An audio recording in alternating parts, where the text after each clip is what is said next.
A zona portuária do Rio de Janeiro é localizada na costa oeste da cidade. É composta pelos bairros da Saúde, Gamboa, Santo Cristo e uma pequena parte do Caju. Estima-se que haja uma população de aproximadamente 48 mil habitantes, segundo dados de 2013. Conhecida como Pequena África, a zona portuária serviu como uma importante porta de entrada durante o século XIX, onde mercadorias chegavam, assim como também os navios que traziam escravos de diversas partes da África. Com a decadência das atividades portuárias na cidade e a mudança de investimentos para outras zonas, como a sul da cidade do Rio, durante boa parte do século XX e início do século XXI, a zona portuária tornou-se esquecida. Embora os antecedentes esforços, somente a partir de 2009, com o decreto da lei que viabiliza o projeto Porto Maravilha, um novo processo de mudança na localidade se inicia. O projeto de revitalização chamado Porto Maravilha teve um orçamento entre 7,6 e 8 bilhões de reais. O marco inicial das obras foi a destruição do elevado da perimetral. Seu encerramento se deu entre os anos de 2013 e 2014. A demolição do elevado é justificada pela Prefeitura como uma principal etapa no processo de revitalização da zona portuária. A Companhia de Desenvolvimento Urbano da região do Porto é gestora da Prefeitura na operação urbana consorciada Porto Maravilha. Cabe a ela a articulação entre os órgãos públicos e também privados e ao concessionário do porto. A partir do modelo proposto por Mário Carlos Beni, é possível analisar o sistema turístico da zona portuária. O Sistur divide-se em 3 grandes grupos: conjunto das relações ambientais, conjunto das estruturas organizacionais e conjunto de ações operacionais. Esses 3 grandes grupos ainda se dividem em subsistemas. Conjunto das relações ambientais. Este conjunto é composto pelos subsistemas ecológico, econômico, social e cultural. A zona portuária se encontra às margens da Baía de Guanabara. Ela é a segunda maior baía do litoral brasileiro. Possui uma área de cerca de 380 km², englobando grande parte da região metropolitana do estado do Rio de Janeiro. A Baía de Guanabara é conhecida como um grande exemplo de degradação ambiental. Ela recebe uma gama de lançamentos líquidos e sólidos. O crescimento populacional e a instalação de indústrias como a Reduc em Duque de Caxias contribuem para o seu estado atual de degradação. A destruição de ecossistemas periféricos e entre outras interferências negativas podem ser observadas. Os principais fatores de poluição são a poluição industrial. Nas margens da Baía, o segundo maior polo industrial do Brasil está instalado, com aproximadamente 6 mil indústrias. A Reduc, ela lança óleo, metais pesados e também micropoluentes orgânicos. Existem também 16 terminais marítimos de petróleo. Os 2 portos também contribuem, o de Niterói e o localizado na zona portuária. A produção de esgoto doméstico e os vazadores de lixo também contribuem para os impactos negativos. A área da Baía próxima à zona portuária é bastante afetada devido às atividades do porto e do crescimento populacional dos morros da Providência, Pedra Lisa, do Pingo e da Conceição. Embora a melhoria da infraestrutura de esgoto doméstico por conta do projeto Porto Maravilha, o despejo de lixo na água da Baía é muito notório. Sacolas e garrafas usadas pelos turistas que transitam pela Orla do Conde podem ser vistas. Antes do projeto Porto Maravilha, algumas iniciativas com relação à despoluição da Baía, como o projeto EcoBoat, já ocorriam. O projeto EcoBoat é uma solução ambiental integrada, que consiste na coleta de resíduos sólidos flutuantes. Com relação à esfera econômica, a zona portuária encontrou-se por muito tempo esquecida. Somente as atividades portuárias que também estavam enfraquecidas eram atreladas a isso. O desenvolvimento econômico ganhou força devido à influência do projeto Porto Maravilha. Embora o acréscimo de empreendimentos como restaurantes e hotéis, o empreendedorismo relacionado à população acaba não sendo perceptível. Na Orla do Conde, metade dos ambulantes são da região, segundo uma moradora. Mas os pequenos empreendimentos, como os food trucks, não são de moradores. Segundo o gerente de desenvolvimento econômico e social da SEDURP, alguns moradores tiram um pouco de sua renda, como as quitandeiras do Morro da Providência. A geração de emprego na zona portuária é vista como fraca por conta da maioria dos moradores trabalharem fora da zona. O efeito multiplicador não é amplamente notado. De acordo com o jornal O Globo, a zona portuária sofre de uma pobreza crônica. 18,2% dos moradores vivem com até R$ 206. A especulação imobiliária é um tema recorrente. Em algumas conversas com os moradores do Morro da Conceição, alguns comentam que o preço do aluguel aumentou muito, chegando a preços como R$ 1.500 ou a R$ 2.000. A participação dos moradores no desenvolvimento do turismo não é visível. Isso faz com que possamos entender que o desenvolvimento turístico ocorreu através de uma colonização aristocrática. Os moradores desfrutam pouco da atividade turística. Alguns dizem que o turismo não ocorre muito na área residencial. Existem poucos grupos de turistas que passam pela área e em algumas eles nem vão, como os Morros da Providência, Pedra Lisa e do Pingo. A relação entre os moradores e os turistas é mínima. O acesso às atrações encontradas é limitado, principalmente no Aquarrio. A maioria dos moradores disse que nunca foram devido ao alto custo da entrada. No Museu do Amanhã, é de conhecimento que a população da zona portuária tem um acesso especial através de um projeto chamado Vizinhos do Amanhã, no qual eles possuem gratuidade. A democratização do turismo não tem visibilidade. Isso é um fato perceptível por conta da não identificação da população com a atividade. Um fato social muito importante relatado pela população e também de conhecimento público é a violência. Muitos relatam a existência de bocas de fumo, presença de bandidos no Morro do Pingo e tiroteios nos Morros da Providência e até mesmo no Morro da Conceição. Embora a aparência tranquila no Morro da Conceição, muitos dizem que o turismo acabou trazendo a violência para a localidade. A violência também aumentou muito nas ruas e no entorno da Providência. Mesmo com a instalação da UPP em 2010, o morro ainda vem sofrendo com situações da criminalidade. A zona portuária possui alguns atrativos culturais motivadores do turismo, como o Museu do Amanhã, Museu de Arte do Rio, Aquarrio e também alguns eventos que ocorrem nos galpões da Gamboa. O Circuito Arqueológico e Histórico de Herança Africana quase não tem atratividade, mesmo passando por importantes locais como o Cais do Van Longo, que foi considerado Patrimônio da Humanidade em 2017, além da Pedra do Sal, o Jardim Suspenso do Valongo, o Largo do Depósito, o Cemitério dos Pretos Novos e o Centro Cultural José Bonifácio. A Cidade do Samba também é um possível atrativo, mas está fechada para visitação devido às reformas. O patrimônio da região não é explorado e plenamente conservado, tanto pelo lado material quanto imaterial. Existem diversas fachadas que remetem à história da zona portuária que estão caídas e sem cuidado algum. A história do samba e a raiz africana que ali se encontram não tem muito destaque. O turismo não contribui para a conservação do patrimônio. Não há um vínculo forte entre a atividade ocorrida lá e o rico patrimônio. O programa Porto Maravilha Cultural foi instituído para a conservação e valorização do patrimônio, mas isso acabou não ocorrendo. Conjunto da estrutura organizacional. Este conjunto é composto pelos subsistemas superestrutura e infraestrutura. Especialmente na zona portuária, não há um órgão oficial responsável por planejar e gerir atividade turística. Com relação a uma política local de turismo, o programa Porto Maravilha Cultural pode ser relacionado a isso devido aos condicionantes estipulados por BENE. Entre os condicionantes mais relacionados ao turismo está o cultural.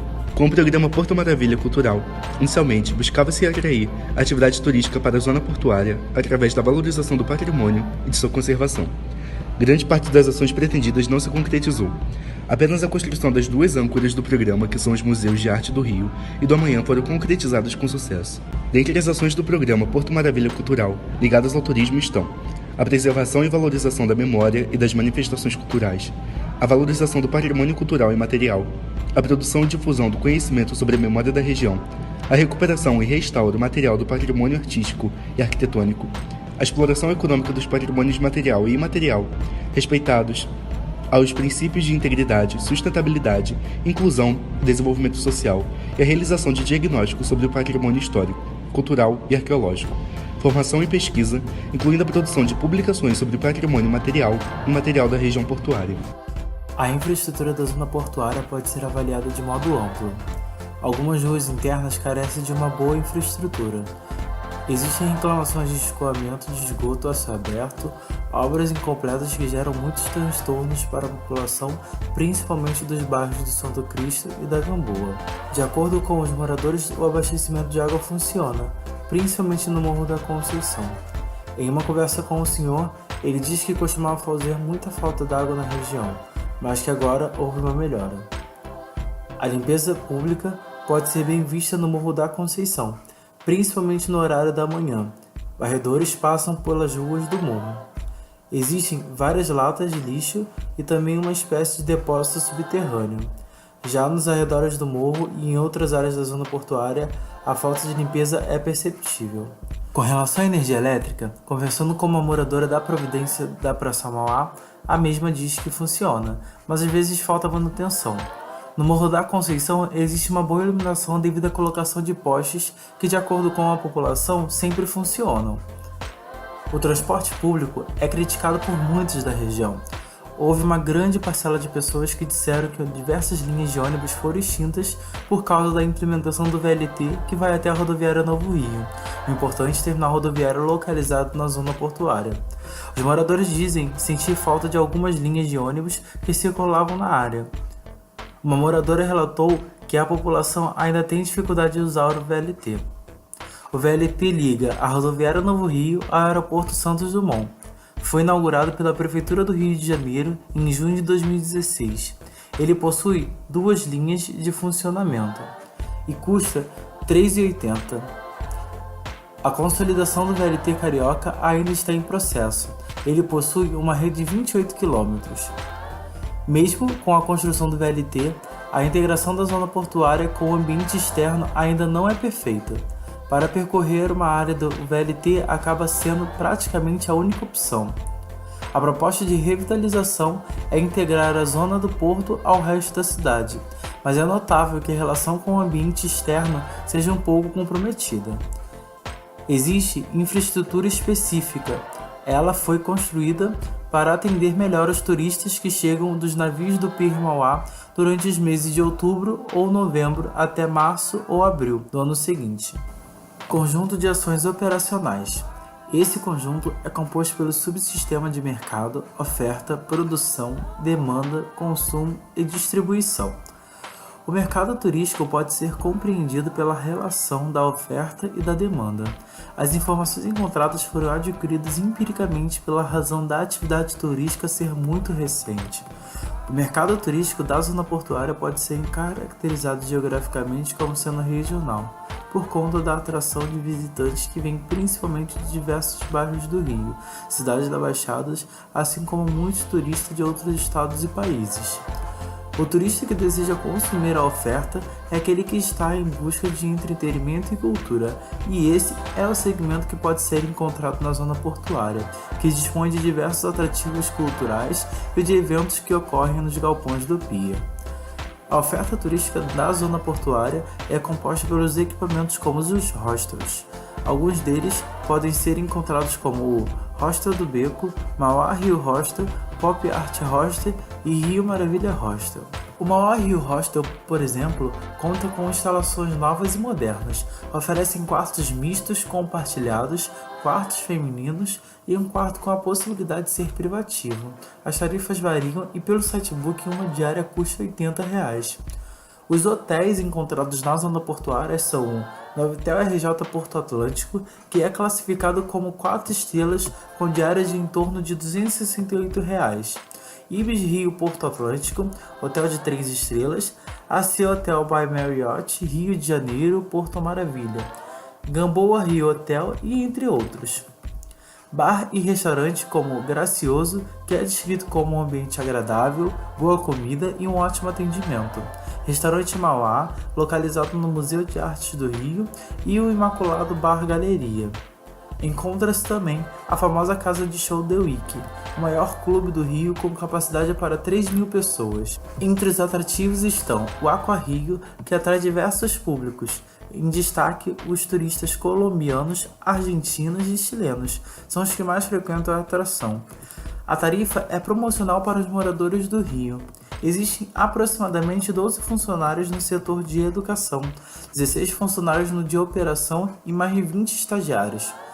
Uma deficiência encontrada é que não há guiamento no local. Isso atrapalha o fluxo e a satisfação dos consumidores, e também o cumprimento de algumas regras. O Museu da Manhã, que atrai turistas da Europa, da América do Sul e de muitas partes do Brasil, é muito frequentado por famílias. A entrada custa R$ 20 e às terças é gratuita, assim atraindo moradores e trabalhadores da região. o Museu de Arte do Rio de Janeiro e, por fim, o Circuito Arqueológico e Histórico de Herança Africana. Embora não haja dados concretos, percebe-se que o produto turístico encontrado na zona portuária acaba não funcionando de maneira tão integrada e também não é explorado no seu total pelos consumidores e produtores. Grande parte dos turistas que visitam as atrações não se hospedam ou aproveitam dos serviços de A e B, como dos restaurantes disponibilizados exatamente na localidade. As viagens podem ser vistas como organizadas, assim como também independente. A grande maioria dos visitantes e turistas que exploram a zona portuária fazem isso independentemente, mas é possível observar grupos organizados de turistas que são acompanhados de guias, fazendo as visitações das atrações ali encontradas e também circuitos, mas esses acabam ocorrendo com pouca frequência. Com relação à demanda, o seu perfil é ainda muito incerto devido ao desconhecimento de estudos sobre o turismo na zona portuária. Portanto, o conhecimento sobre esta demanda acaba sendo empírico. É notável que essa demanda é muito diversa e abrange jovens, adultos, idosos e crianças. Em algumas conversas com alguns funcionários do Museu da Manhã e também do Aquário, eles relatam que a quantidade de famílias que transitam por ali é muito grande. A origem da demanda é mista, embora a maioria seja da região do Rio de Janeiro. Os latinos dos países como Argentina, Chile e Peru frequentemente usufruem das atrações e também os turistas da Europa. A grande movimentação para o deslocamento até a zona portuária é o novo polo cultural e turístico constituído recentemente, e também muito divulgado nos meios de comunicação, principalmente durante os Jogos Olímpicos. A decisão pelo consumo da oferta turística disponibilizada na zona portuária tem influência do destaque que a área acabou adquirindo por conta de sua reforma e da constituição de um produto turístico praticamente inexistente há poucos anos atrás. Os elementos influenciadores para esse consumo são mais os fatores pessoais, como a curiosidade de conhecer um novo polo de cultura e turismo. Os fatores motivacionais são principalmente as motivações culturais e por prestígio e status. Com relação à distribuição do produto turístico, percebe-se que os canais de distribuição podem se configurar como diretos e indiretos. Indireto por conta da distribuição dos hostels e hotéis como Mauá Rio Hostel e Ibis Rio Porto Atlântico, pelo site Booking e outro. Direto por conta da venda dos atrativos, prioritariamente de maneira direta. Quase não há canais de distribuição devido à imaturidade do produto turístico. Conclui-se que a atividade turística na zona portuária é inicial e também situada no apelidado Boulevard Olímpico.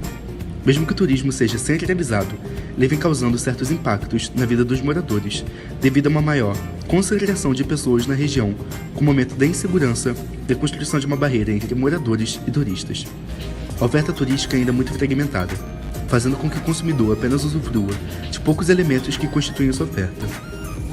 Os benefícios proporcionados pela atividade turística ainda não são visíveis para os moradores, nos fazendo acreditar que muita coisa ainda deve ser feita.